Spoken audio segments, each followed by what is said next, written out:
Today, we need to talk about Jung Kook saying that he feels nervous and what happened there. I also want to get into allegedly Jung Kook kissing someone and also the movie premiere recently. And then we have a post that was deleted and what happened. So hey Dump, this is Dave. Decide hater or not, make sure you're subscribed with the notification bell on. Go grab your Dumplings, he's spilling my merch, and let's go. Recently, we are aware of the death of Moonbin. It was quite shocking, and I think K-pop is naturally still mourning. I can only imagine how hard everyone has taken the news, but still have to somehow put on a bright face and continue working. I will talk about this a bit more, but I need to give a backstory on how that relates to what I'm talking about today. There was a bit of a cryptic message that was posted recently on the K-pop idol's crush Instagram.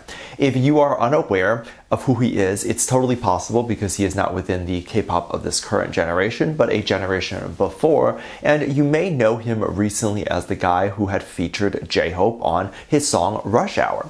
Recently, he had been working on some stuff with his album, and it was believed that he was having a bit of hardship doing so. It's always important to share some of those hardships so the fans know exactly what you went through in the process to make the music video or the sound that we hear. We often see the finished product, and especially if you're good at any job, the finished product is going to look effortless and easy. But really, anything that is beautiful is not easy to do, and if it was, it wouldn't be beautiful, it would be average. And also, letting your audience know that there was a struggle when creating something makes the audience love that thing all the more. I think this is what Crush was trying to do. He ended up writing a very cryptic message on Instagram, and the message read, "Feeling anxiety and depression is the same as feeling scared and tired at the same time. It's a state in which you're afraid of failure, but you don't want to be productive. You want friends, but you don't want to be around anyone. You want to be left alone, but you don't want to be lonely. And you feel all the emotions at the same time, making you feel numb." I think these are all things we have all felt, and we all deal with versions of anxiety and depression. There were two theories going around, and one of them was this idea that Crush must be very upset right now for whatever reason, and people were concerned if he was going to do what many idols have done before who were struggling with depression and anxiety. However, it seemed a bit more like a way to connect with people feeling this way rather than him saying that these emotions overtake him. The other theory was more so what I alluded to earlier, which is that this was around the time Moonbin had lost his life, and so people think this was a message of mourning. However, many fans can confirm that he had been putting out and talking about his frustration with making music for a little bit now, and this post had nothing to do with Moonbin. Ultimately, I think Crush realized that the message could be associated with the death of Moonbin, and he took it down. People were even more scared for his safety when he took it down, because when you write something about mental health and then delete it, the implication here is that you want to suffer alone, and we've seen the results of that. However, I don't think he took it down for that reason. I believe he took it down because the message would seem somewhat insensitive if people believed that it was about Moonbin. The appropriate thing to say for a situation like this is probably nothing. And so he probably didn't want the message to be mixed in there. So for those who are worried, I hope I have calmed those nerves. And those who are wondering if it's about Moonbin, I want to say that according to a lot of the fans and what I've said, we believe it is not. We do not believe it is. I don't know how to smoothly transition from here, so hard transition, go. Jung Kook recently talked about feeling nervous about something that I think we were all excited about. One of the best things about doing a commercial and campaign for a big brand is seeing yourself on ads, billboards, and all those sexy things. This is a very different feeling, I would imagine, than doing a performance or releasing a big music video that is seen by hundreds of millions of people. When you do a music video or performance, you don't have to watch people's live reaction, so to speak. When you perform, you kind of play to the people who are not enjoying it as much, and then make them enjoy it more. And then a music video, you don't have to watch anyone watch it live and live react. So when Jung Kook did an interview for GQ, he talked about him being the most nervous for being on a billboard. I would imagine this is crazy. Like, a billboard is very not subtle. It's very large, and especially when there's a huge amount of people that could potentially be looking or pointing at it or taking pictures with it, it's nerve-wracking to think, oh my god, what if someone vandalizes it or hates it? And it's a little embarrassing too. I think you have to be somewhat narcissistic to look at a huge picture of yourself and think, wow, I need to be bigger.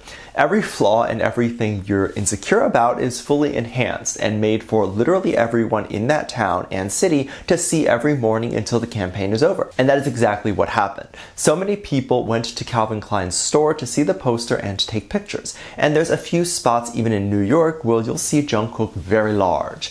Jung Kook, even leading up to the campaign, started working out more heavily again, so it's likely that he was preparing to have his whole body seen, and of course that is nerve-wracking to think, what if it was for nothing? As in, what if it doesn't look good? Jung Kook then continued in the GQ magazine to talk about how proud he is that it actually went over well with the most powerful fandom in the world, ARMY, and that he is glad that ARMY had basically co-signed the campaign and really enjoyed it. I think there really isn't anything to not enjoy. I think he did a great job on the campaign and everyone was happy to see him do something that was so different and unexpected. And it's always a good way to make money while not really putting anything out right now. It gets the bills paid and it also puts Jung Kook's name out there a bit more while he is still trying to figure out the specific sound that he wants to go with for the album. I think endorsements with celebrities are a very good thing to do in between albums. We get to see their faces and they get to make a ton of money,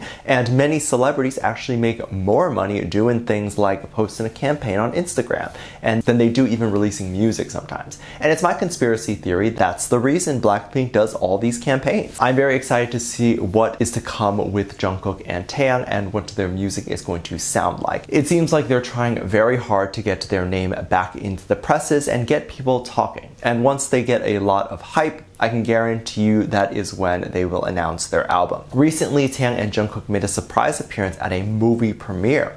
The movie is called Dream and it mostly features V and his Wooga Squad friends. Wooga Squad is V's actor friends, and recently V has been doing a lot with them. It seems V wants to do more on-camera stuff like acting, and he seems a bit more interested in that right now. A lot of idols go into acting during their off time, if they can act, in order to remain in front of their fans. And then it's also a lot more chill. You typically stay at one location for a month or two and just remember your lines if it's an acting show. And if it's reality, then you definitely don't have to do much but show up, at least in Korean reality TV. American ones are a bit more scripted, but still more chill than touring with music and that sort of stuff. We react to a lot of BTS reality shows and some of V's reality shows on Patreon. I will link that below. There's a $1 tier currently with some limited spots. We have a great time fangirling, laughing, and just relaxing with V and his friends. So if you're interested in being a part of that, I will link it below. I think people were expecting to see V there, but people were actually really shocked to see Jungkook appear as well. When V walked out, he appeared to have brought his +1 with him, and it was none other than Jungkook. They both appeared on stage and people were saying that they both looked nervous and cute as they were hiding their faces behind a sign. However, the internet exploded with Taekook. People were saying how this confirmed that the two were officially dating and they have been officially kissing in the moonlight and a bunch of weird stuff. There was even a video that appeared on TikTok where it appeared like V and Jungkook were making out. However, that's a fake video, and if you look closely, it's clearly not Jungkook and V. Some were saying it's the two backstage somewhere, but that is not true. There's plenty of V and Jungkook lookalikes, and we see them often, so this is probably just another case of that. I think it's very cute to see all these cute ships happening, and for the most part, I didn't see any problematic ones. It seems like people were just shipping them together and saying that they look cute. Others were saying that in the future, if Taekook comes out together, these moments here will be added to the evidence when people look back and they're like, ah, it was so obvious. But please try not to assume so much before we get official confirmation. I think investing too much into a couple we don't know for sure yet and has not been officially confirmed is not good. It can lead to a lot of toxic behavior because you're invested into something that has not been made official yet. Also, assuming orientation is never great, but I would say in 2023, assuming someone is gay is not really the worst thing you can assume of someone. Let me know what you think. Make sure you check out my Patreon for more videos, link down below. Thanks, this lovely comment right here. Love you, bye.